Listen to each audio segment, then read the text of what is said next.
Hi everybody, this is Pramita here, and as I had said before in my previous video, I am currently making a soft fabric spine journal which can be made into a keepsake journal, but I want this to be a writing journal. So this is for myself probably, or maybe it's going to be a gift to someone. I'm not sure about that, but most probably I'm going to keep it for myself. So I'm making this journal with fabric spine and fabric binding, you can say. So this is a very easy process. It can be made into a keepsake one, as I just said.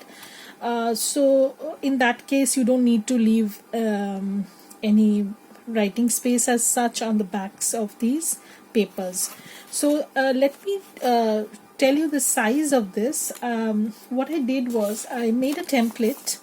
So this is 5.5 by 6.5, and then I took the papers. Now the papers that I'm using are in my shop. I have used two kits. One is Soaring Beauties and the other is Vintage Pretties, and also some papers from my stash. I do not exactly remember the name of the shop, but I will try and find out if that's anything that anyone wants to know.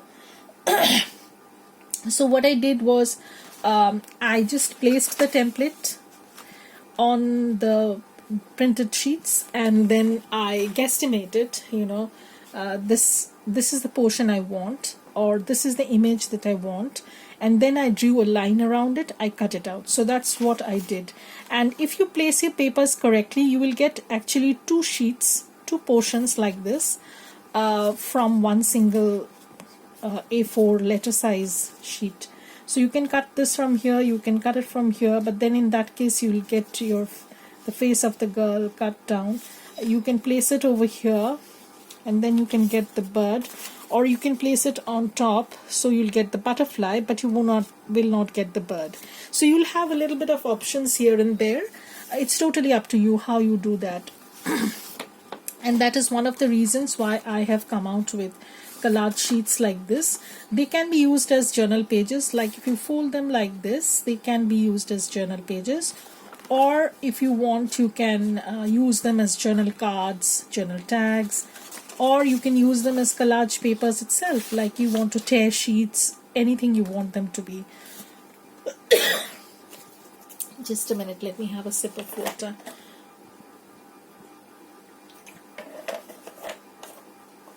So I did try and film the first part. Unfortunately, there was some technical problems, so I could not upload it. I don't know why it happened. Anyways, so the thing is that I cut out some papers. They are 5.5 by 6.5, and I have backed them up with a little bit sturdier book page. I have used an encyclopedia, old encyclopedia page. The pages that I'm never going to use probably as they are, and I've glued the pages up, I mean the digitals, on top of the encyclopedia pages. Then I've stitched around it first, and then what I did was I added a spine sort of fabric which is going to form the spine in it, which is actually going to form the joining part between two pages. So what I did was I just took 1.25 inch of muslin, and I tore them into these heights that I wanted, and I zigzagged around the pages. So that is only on the left hand side. That is only done on the left hand side. Okay, as you can see. Why, I'll tell you. So when I'm going to bind this, you will see that one of the flaps will go above this page. So I will have to finish this page, then only I can add this flap on top of this. So this is going to go in like this. Okay, I hope you can visualize now. So this is going to be the thing, and then when I finish this page, I can turn this, and then the flap on this side will come over this page. So this will go on and go on like this till we come towards the end, and then we can stitch this into a single signature, and attach that to the cover. So it might look a little bit complicated, but it is basically very simple. I tried making this after seeing, I won't name that person, but that person had a fault in her process, and she knew that also. She tried to clarify that, but since she was working with some other types of format, like they were not papers like this, they were I think they were pockets or envelopes or something like that, so there was some difficulty in putting them together. So what I did was I did away with the envelope concept. When you're working with the envelope, you tend to face a little bit of difficulty because that is a closed element. But if you're working with a single page like this, you do not face the same problem that can be faced with doing with an envelope. So I tried doing that with an envelope, and honestly I cannot say that I failed totally, but I had to do a lot of salvaging along the way, and that is not how I want to do stuff. I want to make a prototype, or I want to be sure before I talk and walk you through the entire process. So I've tweaked it around, and I found that adding fabric on the left hand side of the page will give you a very good possibility of this binding to go in the way that I want. So I've just added the spine, and the spine fabrics, whatever, they are going to be interconnected once I do the collage or pockets what I want at the back. So right now what I have is a bunch of papers. I'm going to walk you through the papers. So this is Vintage Pretties that is in my shop. And this is not from my shop, this is from some other paper I had. This is also Vintage Pretties. This is also Vintage Pretties. This is Soaring Beauties from my shop. This is some other paper that I had in my stash. This is Soaring Beauties. This is some other paper that I had in my stash. This is Soaring Beauties. This is also Soaring Beauties. This is some other paper that I had in my stash. This is Vintage Pretties. And this is Vintage Pretties. This is Soaring Beauties. And this is Vintage Pretties. This is also Soaring Beauty. So this is the mixture of papers that I have. I have 16 pieces like this.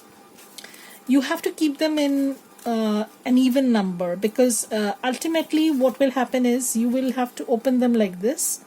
So you want a fairly good mixture of even pages. It can be 12, it can be 16, it can be 14, whatever you want. You can even make them into smaller signatures and then attach them in the journal. You can even do that. It totally depends upon the style you want.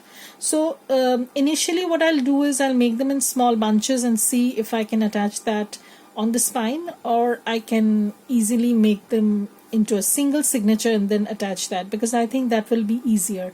And it's not going to be hand stitched, it's going to be machine stitched. So if you are not confident about doing machine stitching, you can easily follow this. And if you do not want to add stitching to the spinal, this fabric which joins the two pages, two sides, you can even use Fabri-Tac and fix that. But since I like the stitching effect, I have stitched this fabric. So the next thing that we're going to do is, we have already chosen 16 papers. I've added the spinal fabrics or whatever, and I've not trimmed anything down, just 1¼ inch of muslin, as you can see. And I have my tea stain papers over here. I have some envelopes that I'm going to add to this journal. Also, I had this envelope I had made, and I could not add to the journal because it was narrow. The journal was pretty narrow and I did not have enough space. So I thought I'm going to add this because it's going to go pretty well with this. And also I'm going to add a few envelopes which are going to be flip outs, mostly flip outs, because as I said, I want this to be a writing journal. So if I'm going to add this envelope, what I'm going to do is I'm going to add this like so. So obviously I'm going to trim this side and I'm going to make it into a flip, so that when I I can flip this up and then I can put something in, or I can do one thing, yeah, so I can do this, or I can cover this entire part, and then your opening will be at the top. I can do that. So I'll add the pocket in the front where I can keep some memorabilia and stuff like that, and then I'm going to move on to the next part. So I have around 5 envelopes which I'm going to evenly distribute, sort of thing. So I've put one on the first page, then second, third, then I can put one over here. So I can put this one over here. So I can put it directly on the page, but I need to put something behind, so I can put it like this. So I'll have an opening from the top, and then I can put something behind also, or I can make it side open, and then I can add some snippets and stuff like that. I'll be making snippets also for this journal. Keep watching for that. So I can add that, and then I'm going to move on to, I'm going to move 2 pages again, and I'm going to add something over here. So I'll just make sure that I know where I'm putting things down. So I can put this one over here. So this one can be a flip, but a pocket flip. So this can work like a flap. So I can tuck this in, and this can go in like this, and then this can be a pocket of sorts. Okay, so sort of like this, and then this can flip up, and you can have some writing space, or it can be an entirely different thing, like pocket itself with journal cards. So we can add that, and this is not the final placement. Once I finish doing the collages, adding papers, we can obviously move it around, provided it will not hinder anything else. So after 2 pages, I'm going to add this window envelope. So I can add this window envelope on this side, and I can have another open. So there can be a side opening over here, and either I can just glue it on the page, or I can do something else with it. So I'm not sure about that. Let me keep it like that. So maybe I can open it up and put it as a page on some on one of the sides. So let me keep it like that. So after 2 papers or the 2 pages, I'm going to add, so I'm going to move this, so I'm going to add something like this over here. So this can be an envelope also. I can just put this envelope like this, so this can flip out. So it's going to be something of this sort, and I'm going to go through my stash of papers and see what I can glue the back with, and then I'll do some collage on the pages itself, and show you how you can jazz up your pages with simple ephemera, collages and stuff like that. And so that's it. So that's for the first part. In the second part, we're going to start collaging on the envelopes and cover them up, and also probably I'm going to cover this up in some of the cases where I know that I want to cover, I want to add something or the other. Like for this envelope, I might add the envelope first, and then I'm going to glue the paper. I'm not sure about that, so I need to trim everything down, and I'll be back to show you the rest. So bye everybody, and I do have a lot of new subscribers, and I'm so thankful for that, and even a tiny support from you would mean a lot to me. I do have a Patreon account, and I will be uploading more videos on a Patreon. I already have quite a few. Also, I will be uploading a few digital files that are exclusive for my Patreons. You're not going to get them anywhere. not even on my Etsy store. And also, if you have not joined my Facebook group, you can join that. It's called Bluegrass Journals. Sorry, Bluegrass Journals. And go and visit the file section. You can find a few freebies there, which are some public domain images. You can use them in your collages and make beautiful, pretty things. They are mostly background papers, so that would be nice, to add to your stash. So I will be back in the second part to show you how I have proceeded and how I have started collaging on the envelopes, because I'm going to put them down while we talk you through the process. So bye everybody, have a great day and stay safe.